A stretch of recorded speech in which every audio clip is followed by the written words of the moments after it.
শিব ঠাকুর।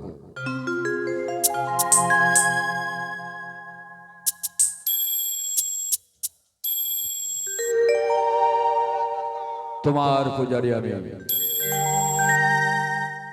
তোমার পদে পুষ্পাঞ্জলি না দিয়ে এক গ্লাস জল পর্যন্ত স্পর্শ করিনি ঠাকুর।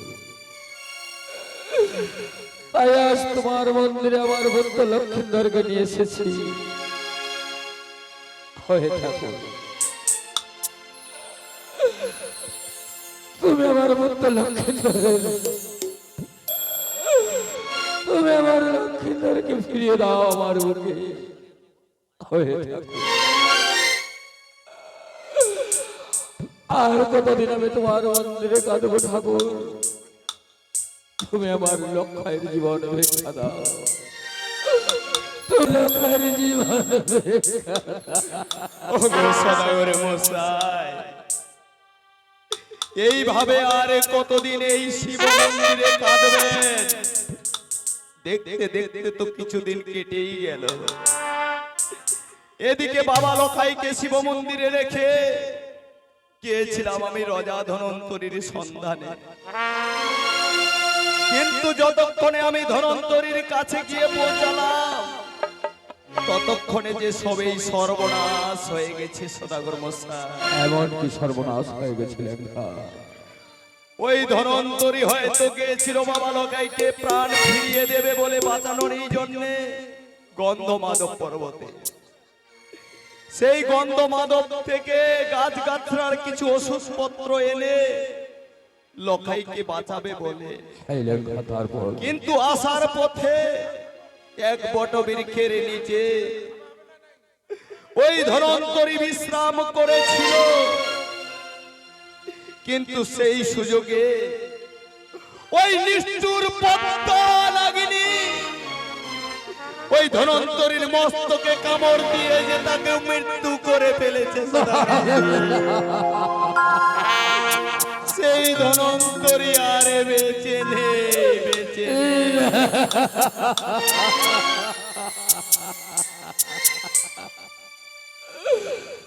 শেষ পর্যন্ত আর ধনন্তরীকেও বাঁচতে দিলে না। তাই তো বলি সদাগর মশাই, কি আর হবে দুঃখ করিয়া বাহির করেন বাবা লখাইকে এবার ওই নিদার।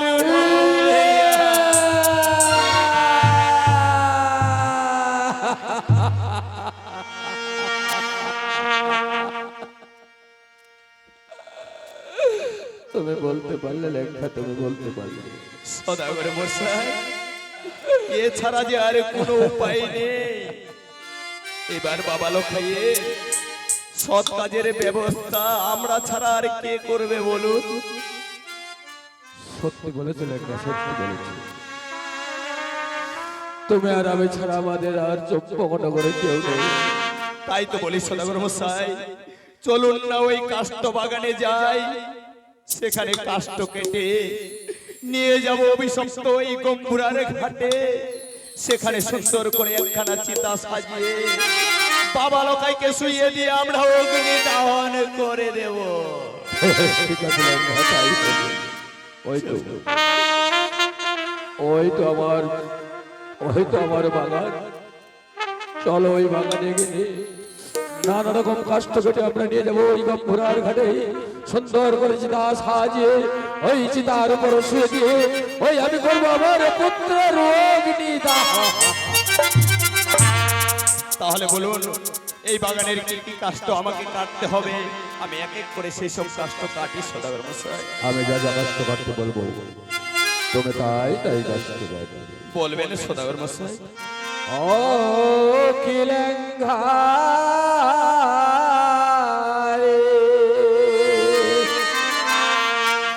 কাষ্ঠ কাটো বরি বাগানের বিপার।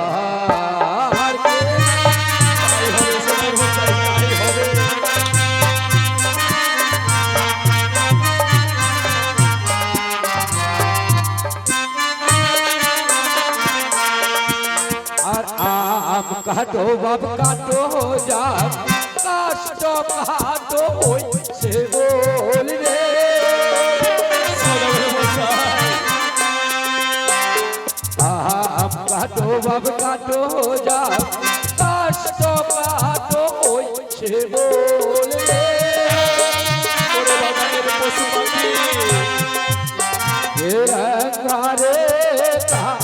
কষ্ট মোর বাগানের ভিতর কোথাও গিয়ে বাসা বাঁধো, এই বাগান যে আমরা কেটে ফেলবো।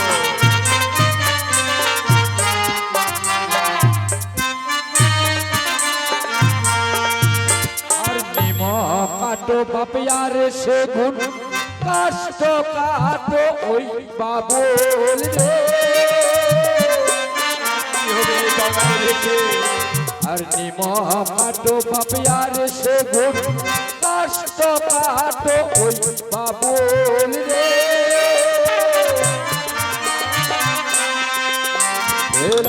ঘরে কাটো কাষ্ট মোর বাগানের ভিতর তাই হবে সর্বমশাই, তাই হবে।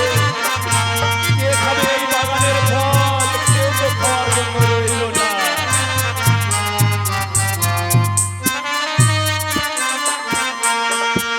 আর শাল চন্দনের কাটো কাঠ লইয়া চল গোপুরার ঘাট রে। আর শাল চন্দনের কাটো কাঠ লইয়া চল গোপুরার ঘাট রে।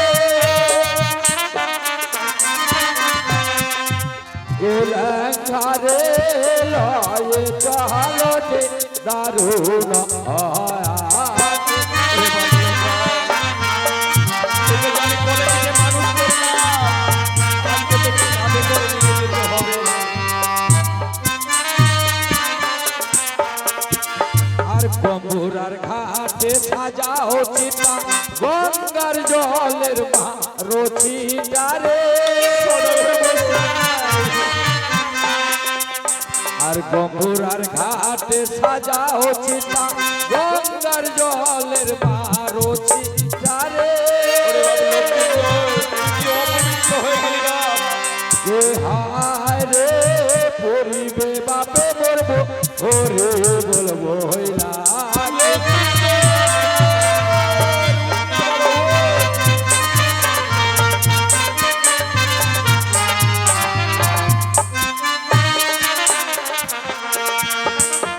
আরে ল্যাংড়া সদাগর মশাই, চলো না ওই গম্পুরার ঘাটে লাগা উচিত ওই গঙ্গার জলের মারো চিতা হকি ল্যাংড়ারি পড়বে বাপ মরো হরি বল বলিয়া বেশ সদাগর মশাই, আপনি যে সব কাষ্টের কথা বললেন সেই সব কাষ্ট আমি নিষ্ঠুর হয়ে কেটেছি। এবার এই সব কাষ্ট নিয়ে যাব অভিশপ্ত ওই গম্ভীরার ঘাটে। সেখানে গিয়ে সুন্দর করে একখানা চিতা সাজিয়ে বাবা লোকায়ের এবার আমরা অগ্নি দাহন করব, অগ্নি দাহন।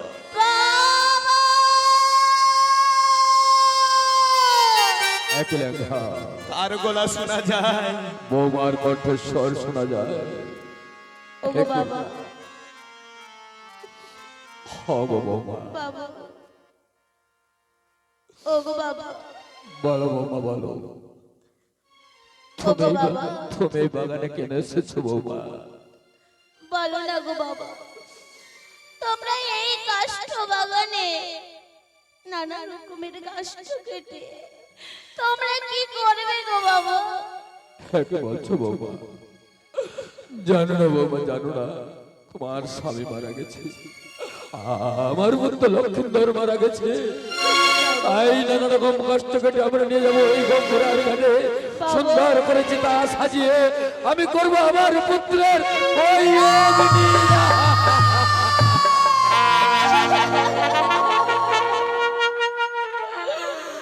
ওগো বাবা, তোমরা আমার স্বামীকে কষ্ট দাও করো না গো বাবা। আমি যে আমার স্বামীকে ছাড়া রাখতে পারবো না। এত বলছো বৌমা না গো বৌমা না সে ভাগ্য যে তোমার হলো না বৌমা তোমার স্বামী মারা গেছে তাই তোমার স্বামীকে যে অগ্নি দাহন করতে হবে বৌমা ওগো বাবা, আমি যে আমার স্বামীকে কথা দিয়েছি, আমি আমার স্বামীকে কষ্ট দান করতে দেব না। ওগো বাবা, যে মারা যায় তাকে যে অগ্নি দাহন করতে হয় বৌমা তাকে যে অগ্নি দাহন করতে হয় তাই তোমার স্বামী মারা গেছে তোমার স্বামীকে যে অগ্নিদাহন করতে হবে। আমি আমার স্বামীকে কি করবো জানো বাবা? না পুরা মিথ্যে স্বামী বাবা। হ্যাঁ ভাষাও গান করি আর জলে স্বামী নিয়ে ভেসে যায় বাবা। কোথায়? ওই অজানার পথে গো। অজানার পথ। অজানার পথে। সেই অজানার পথ কোথায় গিয়ে শেষ হয়েছে তুমি বলতে পারবে বৌমা? সে যে দেবপুরের কথা বলছো, জীবনে কোনোদিন চোখে দেখিনি, কর্ণে শুধু শুনেছি। কিন্তু সেই দেবলোকে নিয়ে গেলে তোমার মৃত্যু স্বামীকে নিয়ে তুমি কি করবে বৌমা? ওগো কাকুমণি, সেই সাগরের জলে ভাসতে ভাসতে সেই দেবপুরে গিয়ে আমি আমার স্বামীকে যে ফিরিয়ে নিয়ে আসবো গো। বৌমা হ্যাঁ কি বলছো বাবা? হ্যাঁ গো বাবা, ওগো বাবা, তুমি আমায় বাধা দিও না। না গো বৌমা না, তা কোনোদিনও হয় না বৌমা, তা কোনোদিনও হয় না। ওই একটা মৃত্যু মানুষের সঙ্গে ওই আমি তোমাকে ওই সাগরের জলে ওই ভাসাবো না। সদাগর মশাই ভেঙ্গে পড়বেন না। এর আগে তো 6টি বৌমা আমাদের বিধবা হয়েছে, তারা তো কোনোদিন ওই দেবপুরে যাওয়ার কথা বলেনি। তাই বলি সদাগর মশাই, বিয়ের আগে আমি বলেছিলাম যে সতীর কোনোদিন মরে না পতি। তাই যেহেতু ছোট বৌমা তার মৃত্যু স্বামীকে নিয়ে দেবপুরে যেতে চায়, তার মৃত্যু স্বামীকে জীবিত করে আবার চম্পকে ফিরে আসতে চায়, তাই ওই ছোট বৌমাকে ওই দেবপুরে যাওয়ার আপনি অনুমতি দিন। কি বলছিলেন? সদাগর মশাই, একটা মৃত্যু মানুষকে ওই আগুনে পুড়িয়ে দেওয়া যা, সাগরের জলে ভাসিয়ে দেওয়া তা। তাই ছোট বৌমাকে চতুর্থবারের জন্য ওই সতীর পরীক্ষা নেওয়ার আপনি সুযোগ দিন। হ্যাঁ কি বলছিলেন? ওগো বৌমা, বাবা, আমি তোমাকে কি করি ওই সাগরের জলে ওই ভাসতে অনুমতি দিতে পারে বৌমা না? আমি কিন্তু তোমাকে কথা দিতে হবে বৌমা। বলো বৌমা বলো, তোমার মৃত্যু স্বামীকে নিয়ে ওই অজানার পথ থেকে জীবিত করে না তুমি যদি আমার বুকে ফিরিয়ে দিতে পারো, তবেই তোমাকে আমি ওই অজানার পথে যাওয়ার ওই অনুমতি দেব। ওগো বাবা, আমি তোমায় কথা দিচ্ছি গো বাবা, যতদিন আমি আমার স্বামীকে জীবিত করতে পারবো না, ততদিন যে আমি এই চম্পকে ফিরে আসবো না। হ্যাঁ কি বলছো বৌমা? যেদিন আমি এই চম্পকে ফিরে আসবো, সেদিন তোমরা জানবে যে তোমার ছেলে ছেলের বউ সবাই তোমার কাছে ফিরে এসেছে গো বাবা। হ্যাঁ কি বলছো বৌমা? বেশ ঠিক আছে বৌমা, বেশ ঠিক আছে, আর তুমি কেঁদো না। তোমাকে আমি ওই দেবো পড়ে যাও, তোমাকে আমি অজানার পথে যাওয়ার অনুমতি দেবো। আমারও তো মন বলছে বৌমা, আমার পুত্র লক্ষ্মীন্দর জীবিত হয়ে আমাকে যদি একবার বাবা বাবা বলে ডাকে, তাহলে আমি যে কতই শান্তি পাবো। বেশ ঠিক আছে বৌমা, তোমাকে আমি দেব, তোমাকে আমি ওই অজানার পথে যাওয়ার অনুমতি দিলাম। কিন্তু বলো বৌমা বলো, ওই অজানার পথে যেতে তোমার কি কি প্রয়োজন? তুমি আমার কাছে যা চাইবে বৌমা, আমি তাই দেব, আমি 2 হাত ভরে তাই দেব। ওগো বাবা, আমি তোমার কাছে এমন কি নেব গো বাবা, যে প্রার্থনা কি আমায় ছেড়ে চলে যাচ্ছে, আমি এমন কি নেব? আমার যে কোনো কিছুর প্রয়োজন নেই, শুধু আমি কি নেব গো জানো বাবা? ওই যে সুন্দরী করে রয়েছে তোমার ওই কলার বাগান, এই কলার বাগান থেকে তুমি আমায় 10টি কলার গাছ দেবে গো বাবা। বাহ বৌমা বাহ, আমার এই চম্পকনগরে এত শত ধন রত্ন থাকতে তুমি আমার কাছে যাচ্ছ ওই কলার বাগান থেকে ওই কয়েকটি কলার গাছ।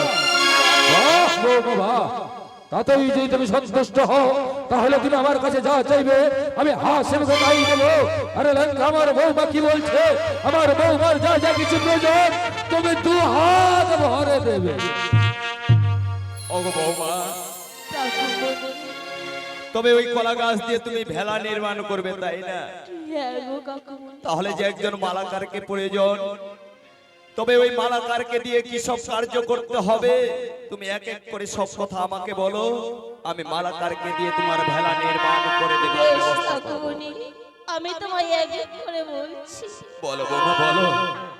ওই কলা গাছে বাবা লাগো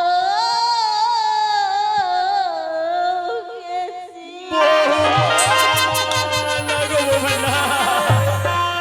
কলার গাছ কাটো বাবা বেশি বেশি।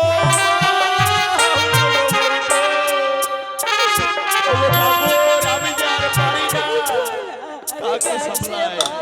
লাগাও গেছি কলার গাছ কাটো বাবা বেশি বেশি।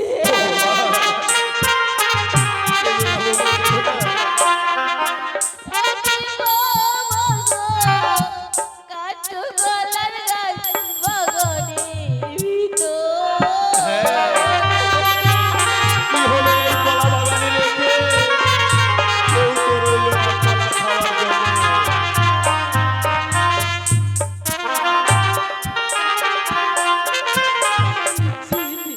কাটো বাবা আরো চাপা আর কাটিবে মানে বধুয়া। তাই হবে বৌমা, তাই হবে। কলার গাছ কাটো বাবা নিয়া চাপা আর কাটিবে বাবা মানে বধুয়া। কেঁদো না বৌমা, কেঁদো না। কি বাবা গো কাটো কলার গাছ নিদারুণ। ওগো ঠাকুর, এই অভাগিনীর কথাকে তুমি শুনতে পাও না ঠাকুর। চিড়ি কাটো বাবারও চাপা হ্যাঁ আরে কাটিবে বাবা আমি বধুয়া। বৌমা গো, কাটো কলার গাছ নিদারুণ হইয়া। তবে হলে এরপরে আর কি কার্য আছে বৌমা? ওই কলার গাছ কাটো বাবা চারো পাঁচ পেঁপে কাটো বন পাঁচ। বৌমা, ওগো বৌমা, আর কেঁদো না। কলার গাছ কাটো বাবা চুরো পাঁচ পেঁপে কাটো বন পাঁচ।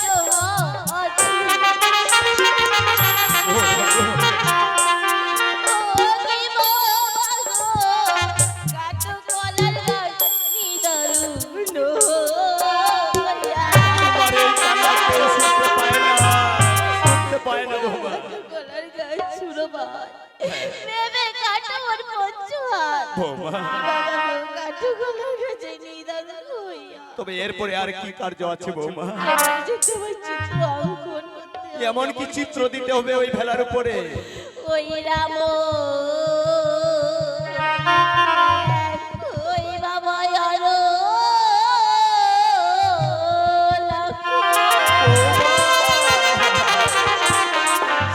সীতা লেখিবে লোকরাম। তুমি মানবী নও, তুমি তো দেবীর আবির্ভাব। লেখো বাবা আরো লেখো সীতা লেখিবে লোকরাম। তুমি পারবে বৌমা, তুমি পারবে।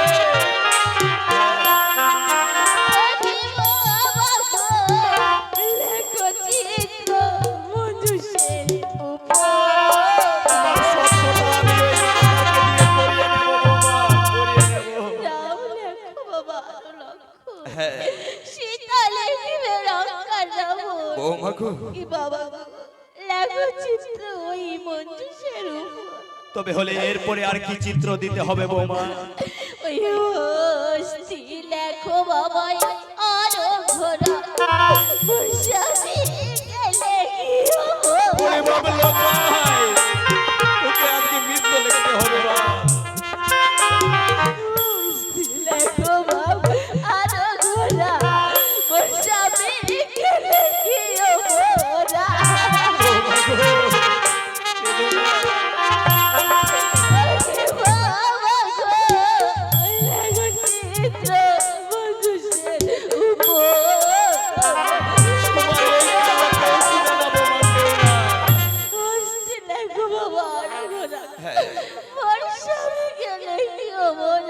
গো এ বাবা গো, লেখো চিত্র ওই মঞ্জুষের উপর। তবে বৌমা আর কি কোনো চিত্র লেখা বাকি রয়েছে বলো? ওই চারিদিকে চারটি কোণা, মধ্যে দিও সর্বের কোণা। বৌমা না গো বৌমা না। চারিদিকে চারটি কোণা, হ্যাঁ। মধ্যে দিও সর্বের কোণা। না বৌমা না, এই কথা তুমি আমাকে বলতে পারো না। বাবা গো, লেখো চিত্র মঞ্জুষের উপর। আমার যে হাত পা বাঁধা।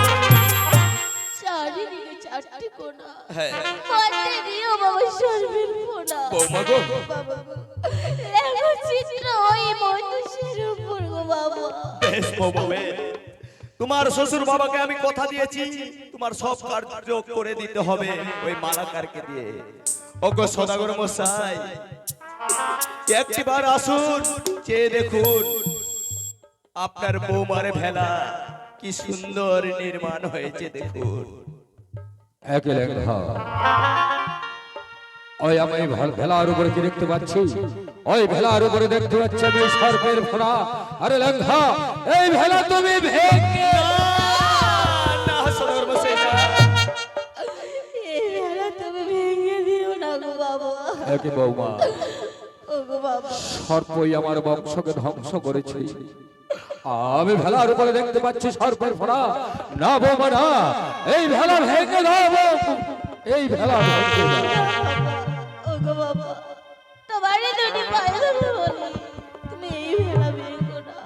কিন্তু সর্পের ফোনাকে নিয়ে তুমি কি করবে ভেলার উপরে বৌমা?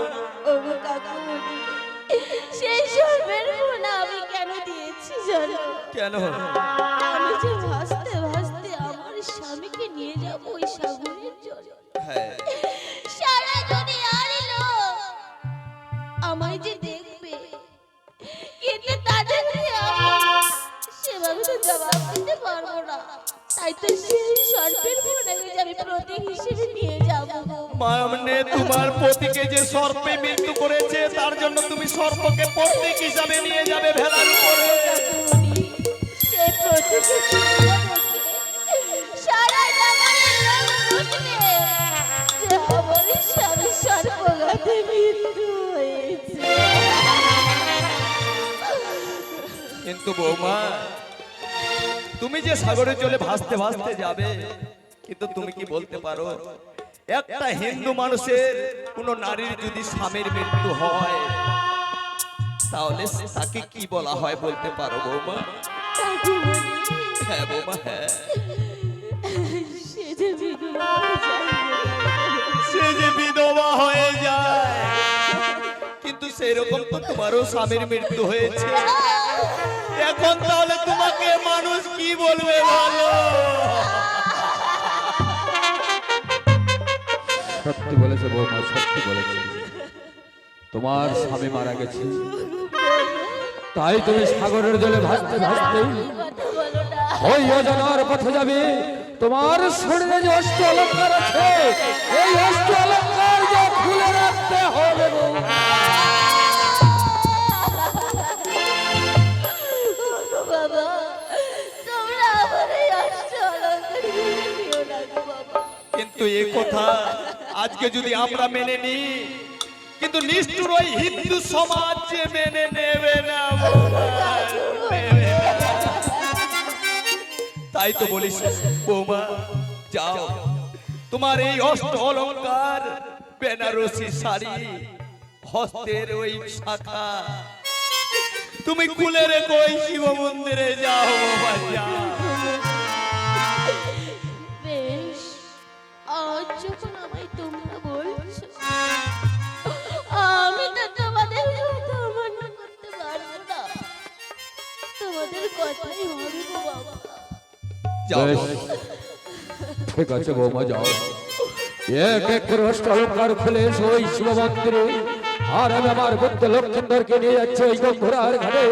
ওই গঙ্গুরার ঘাটে নিয়ে গিয়ে ওই আমি দেবো তোমাদের ওই চিরবিদায় বৌমা।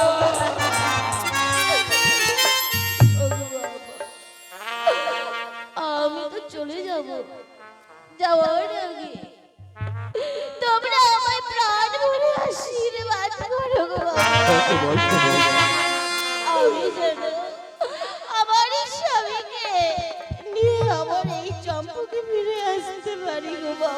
তোমাকে আমি শত শত আশীর্বাদ করছি বৌমা। তোমার মৃত্যু স্বামীকে নিয়ে যাও তুমি ওই অজানার পথে, ওই অজানার পথ থেকে জীবিত করে আবার ফিরে আসবে তুমি ওই চম্পকনগরে।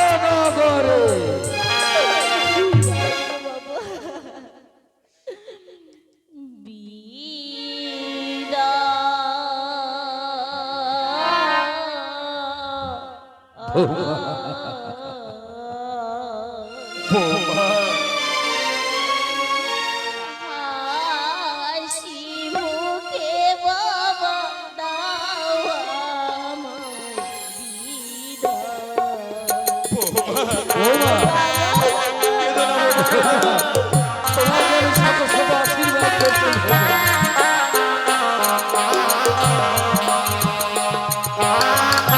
তোমার যে ভাগ্যের শৈল বৌমা।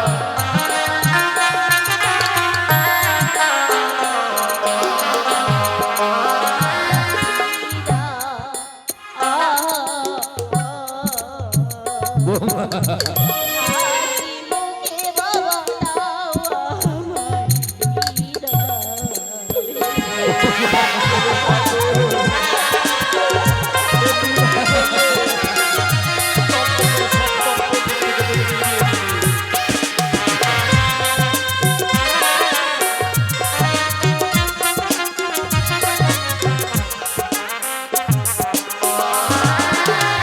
দেখিনি নয়নে ভাসিব কেমনে গো।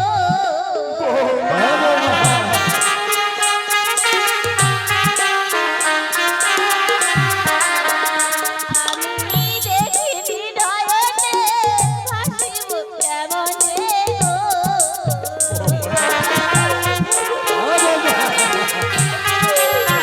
আর কেন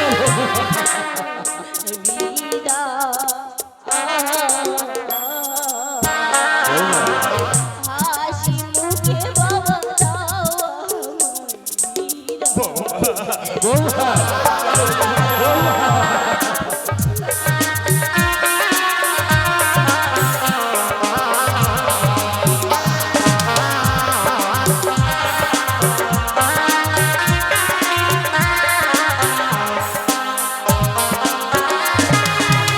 জানি না জীবনে কবে আসবো ফিরে গো।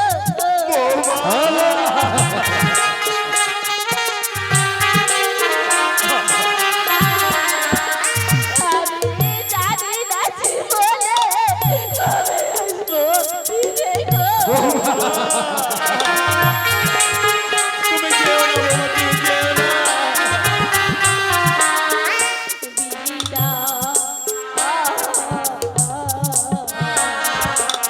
হাসি মুখে বাবা দাও আমায় বিদায়।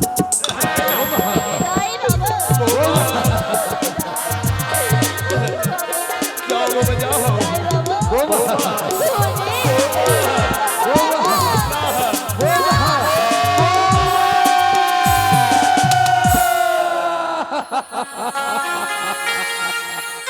সদাগর মশাই, বৌমা চলে গেল তার 6 দিদির কাছে।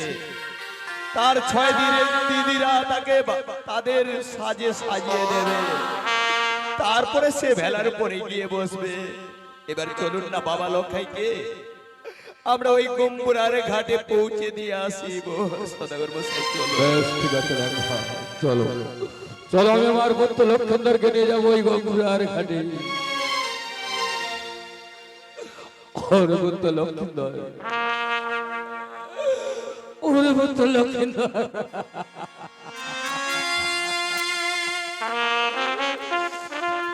চল তোকে আজ আমি নিয়ে যাচ্ছি গঙ্গুরার ঘাটে। ও কি বাছা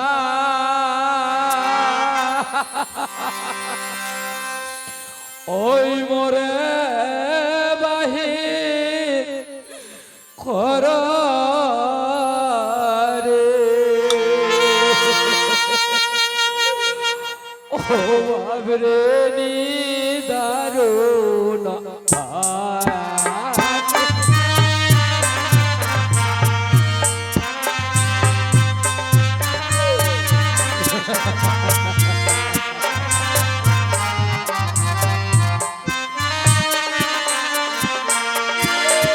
দুঃখী আর দুঃখ যেমন রে ওরে বাপ্পা পুরে কাটা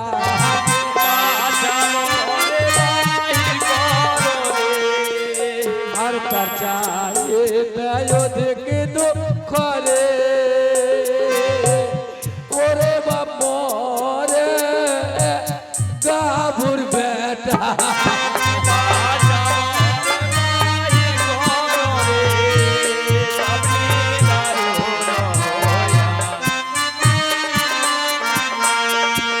আর দুঃখী আর দুঃখ যেমন রে ওরে বাবা রে পরে কালে